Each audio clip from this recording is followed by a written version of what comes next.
బంగ్లాదేశ్ రాజధాని ఢాకా మరోసారి రాజకీయ పోరాటాలకు చిరునామాగా మారబోతోందా? ఎన్నికల వ్యవస్థలో సమూల మార్పులు తీసుకురాబోతోందా అంటే అవుననే సమాధానం వినిపిస్తోంది. ఈ రకమైన మార్పులు ప్రక్షాళన చేయాలంటూ దేశంలోని అతిపెద్ద ఇస్లామిస్ట్ పార్టీ జమాతే ఈ ఇస్లామీ లక్షలాది మంది మద్దతుదారులతో భారీ ర్యాలీ కూడా నిర్వహించింది.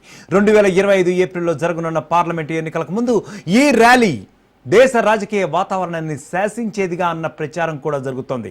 ఎన్నికల వ్యవస్థలో సమూలమైన ప్రక్షాళన తీసుకురావాలని డిమాండ్ చేస్తూ బంగ్లాదేశ్లోని అతిపెద్ద ఇస్లామిస్ట్ పార్టీ లక్షలాది మందితో రాజధాని ఢాకాలో ర్యాలీ నిర్వహించింది.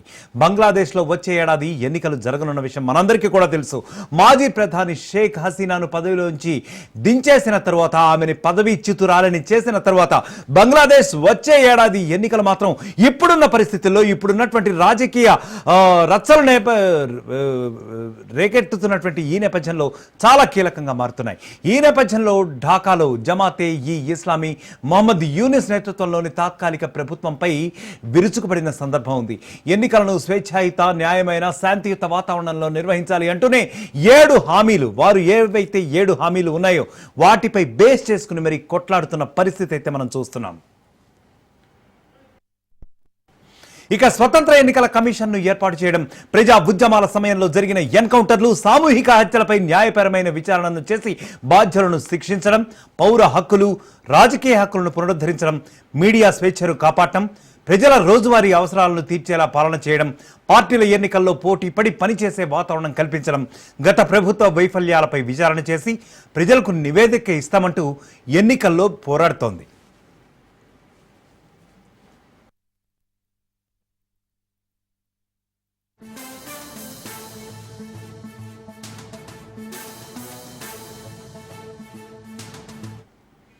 ఇక ఎన్నికల్లో ప్రాతినిధ్య వ్యవస్థను ప్రవేశపెట్టాలని చెప్పి జమాతే ఏ ఇస్లామీ కోరుతోంది.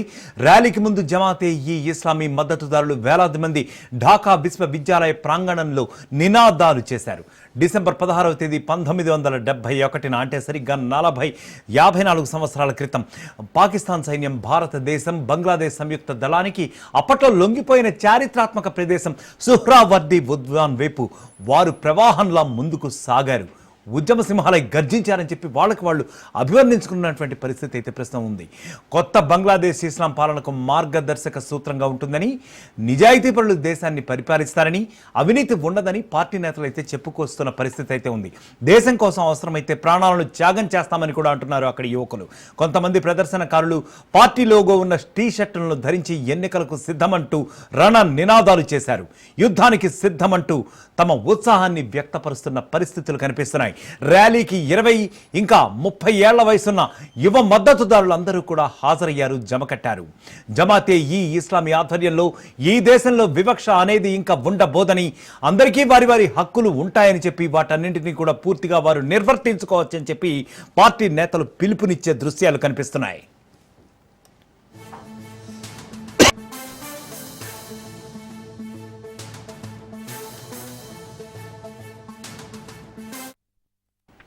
పవిత్ర గ్రంథం ఖురాన్ మార్గాన్ని పాలనలో అనుసరిస్తామని 20 ఏళ్ల విద్యార్థి మెహదుల్ మోరాల్సిన్ రహీం అన్నారు. అన్ని ఇస్లామిక్ పార్టీలు చేతులు కలిపితే త్వరలో ఎవ్వరూ కూడా మన నుంచి అధికారాన్ని తీసుకోలేరని చెప్పి ధీమా వ్యక్తం చేస్తున్నారు. పార్టీ చీఫ్ షఫీకర్ రెహమాన్ మాట్లాడుతూ 2024లో ఫ్యాసిజాన్ని నిర్మూలించడానికి పోరాడితే ఈసారి అవినీతి, దోపిడీకి వ్యతిరేకంగా మరో పోరాటం చేస్తామన్నారు. భవిష్యత్తు బంగ్లాదేశ్ కోసం అవసరమైతే మరో పోరాటాన్ని చేసేందుకు తాము సిద్ధపడుతున్నామని ఆయన చెప్పుకొచ్చారు.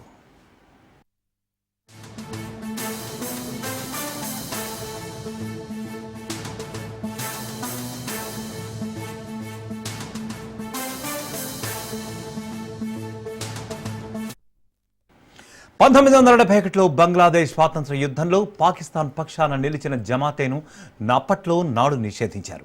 అది తిరిగి 1991లో అంటే 20 సంవత్సరాల తర్వాత మళ్లీ పోటీకి నిలబడగా 18 సీట్లు గెలుచుకుంది.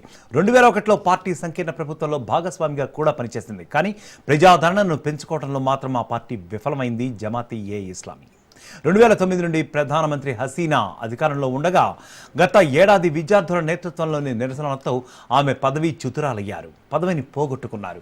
హసీనా ఇండియాకు వచ్చే ముందు వరకు జమాతే ఈ ఇస్లామీ అగ్రనాయకులను 1971లో మానవత్వానికి వ్యతిరేకంగా నేరాలు ఇంకా ఇతరమైన తీవ్రమైన నేరాల ఆరోపణలపై ఉరితీయడము ఇంకా జైల్లో పెట్టడం కూడా జరుగుతూ వస్తూ ఉంది. గత నెలలో సుప్రీంకోర్టు మాత్రం ఆ పార్టీ రిజిస్ట్రేషన్ను మళ్ళీ పునరుద్ధరించింది. ఎందుకంటే అప్పట్లో పాకిస్తాన్కి అండగా ఉంది అని చెప్పి కొన్ని ఆరోపణలు చేస్తూ కూడా ఆ పార్టీని నిషేధించింది అక్కడి ప్రభుత్వం. అయితే దాదాపు 20 సంవత్సరాల తర్వాత ఆ పార్టీ రిజిస్ట్రేషన్ను మళ్ళీ బంగ్లాదేశ్ సుప్రీంకోర్టు పునరుద్ధరించింది. వచ్చే ఏప్రిల్లో జరగనున్న ఎన్నికల్లో పాల్గొనడానికి జమాతేకు ఇప్పుడు మార్గం సుగమం చేసింది సుప్రీంకోర్టు.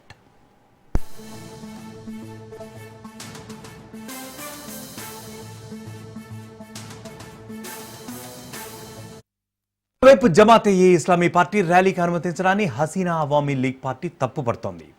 యూనస్ ప్రభుత్వంపై విరుచుకుపడుతోంది. ఈ చర్య దేశాన్నే తీవ్రంగా గాయపరుస్తోంది అని చెప్పింది. దేశ సమైక్యతను దెబ్బతీస్తోంది అని చెప్పి వ్యాఖ్యానించింది. 1971లో పాకిస్తాన్ దుర్బుద్ధికి వ్యతిరేకంగా పోరాడిన లక్షలాది మంది చనిపోయినా జీవించి ఉన్నవారిని అణగదొక్కే చర్యగా దీన్ని చూడాలని పేర్కొంది. యూనస్ నేతృత్వంలోని పరిపాలన అవామీ లీగ్ను నిషేధించింది. హసీనా గత ఆగస్టు నుంచి కూడా భారతదేశంలో ప్రవాసం ఉంటున్నారు. మానవత్వానికి వ్యతిరేకంగా వ్యవహరించారు అన్న ఆరోపణలను ఆమె ఇప్పటికీ కూడా ఎదుర్కొంటున్నారు, పోరాడుతున్నారు కూడా. మొత్తంగా బంగ్లాదేశ్ ఇక మత ఛాందసవాదుల చేతుల్లోకి వెళ్ళటం మాత్రం అనివార్యమే, లాంఛనమే అనుకోవాల్సి ఉంటుందని చెప్పి ఆ భావజాలం ఉన్నటువంటి మనుషులందరూ కూడా అంటున్నారు. ఎందుకంటే బంగ్లాదేశ్ పరిస్థితి ఏమైపోతుంది ఇంకా, ఎందుకంటే మత ఛాందసవాదుల్లోకి వెళ్ళిపోబోతోందా అని చెప్పి కూడా కొంతమంది అంటున్నారు. ఎందుకంటే గత కొద్ది కాలంగా కూడా మనం చూస్తూ వస్తున్నాం, యూనిస్ నేతృత్వంలో ఉన్నటువంటి బంగ్లాదేశీ ప్రభుత్వం ఇప్పుడైతే అనేక రకాలైనటువంటి కొన్ని మతపరమైనటువంటి పక్షపాత చర్యలు కూడా పాల్పడుతూ వస్తుంది. ముఖ్యంగా హిందువులపై కూడా